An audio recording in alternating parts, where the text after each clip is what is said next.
और बीडीसी, मैं मंच पे उपस्थित और सभी गणमान्य यहाँ पर बैठे हुए मेरे सभी साथियों, ये आज़ादी की बात हो रही है। आज़ादी में हमने क्या खोया, क्या पाया, इस पर जो मंथन हो रहा है। आज़ादी के लिए हमने क्या खोया, लाखों लोग कुर्बान हो गए हमारे देश की आज़ादी को पाने के लिए। ऐसे लोग, नौजवान, युवा, बूढ़े इस आज़ादी को पाने के लिए नींव के पत्थर बन गए, जिनका इतिहास में भी कहीं नाम नहीं लिखा हुआ है। ऐसे लोग भी जिनको फांसियां दी गई, ऐसे लोग भी जिनको गोलियां मारी गई, ऐसे लोग भी जो आज़ादी के बाद बचे रहे। जब हम आज़ाद हुए, जब हमें आज़ादी मिली, तो जो क्रांतिकारी, जो देशभक्त इस देश के आज़ादी के लिए लड़ते रहे, उन्होंने इस देश में सरकार बनाया। इस देश को अंग्रेजों ने कई सालों तक लूटा था। हमारा देश भारत एकदम कंगाल हो चुका था, कुछ भी नहीं था हमारे देश में। उसके बावजूद भी हमारे देश के नेताओं ने इतना प्रयास किया कि आज हमारे देश में आज सब कुछ है।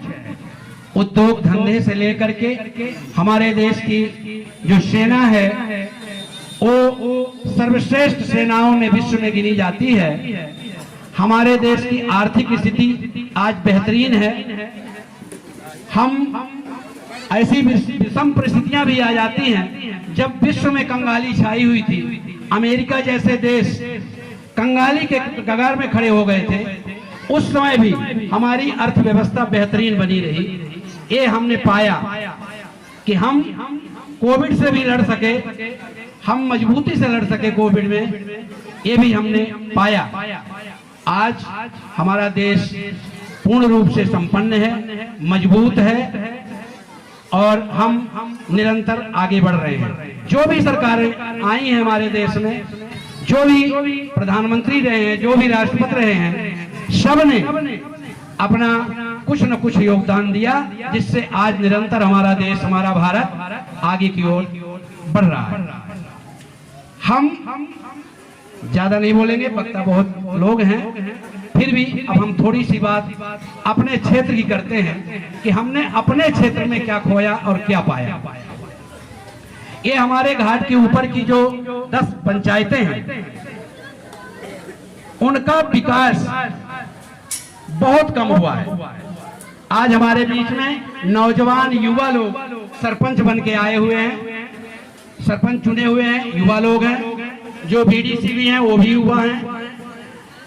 मैं अपेक्षा करता हूं, और आम लोगों की बात है, सभी लोगों की ये अपेक्षा है कि ये घाट के ऊपर की 10 ग्राम पंचायतें भी विकास की ओर अग्रसर हो।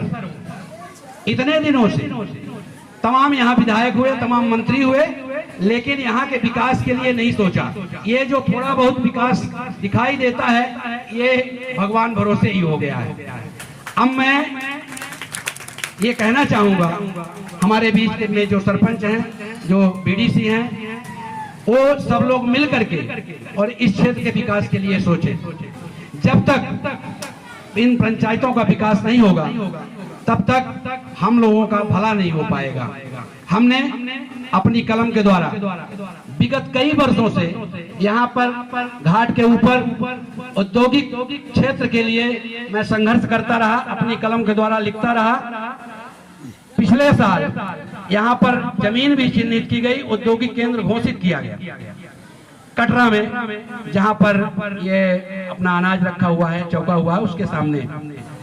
लेकिन दुर्भाग्य से तमाम जमीन चिन्हित की गई, 85 हेक्टेयर जमीन चिन्हित की गई। उसके बाद पता चला कि जमीन सब बंटवारा हो चुका है इसका।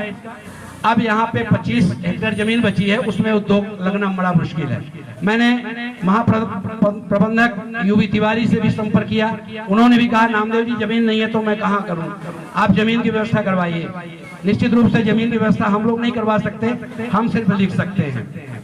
हम यहाँ के लिए, अपने गांव के लिए 50 बार क्या सैकड़ों बार मैंने लिखा कि यहाँ पे एक प्राथमिक स्वास्थ्य केंद्र हो, जिससे कि ये घाट के 10 ग्राम पंचायतों के ऊपर के लोगों को उत्तम स्वास्थ्य सुविधा मिल सके।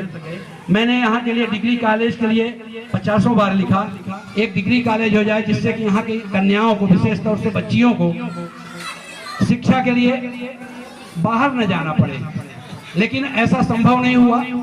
निश्चित रूप से यदि ये जमात जो बैठी हुई है यहाँ पे, अगर ये सब मन बना लें और हमारे 10 घाट ग्राम पंचायत के ऊपर के लोग मन बना लें, और यहाँ पे जो हमारे साथ में जो युवा सरपंच बैठे हुए हैं और बीडीसी बैठे हुए हैं, ये अगर मन बना लें तो निश्चित रूप से ये कटरा विकास की ओर अग्रसर होगा। मैं इन्हीं शब्दों के साथ जय हिंद, जय भारत।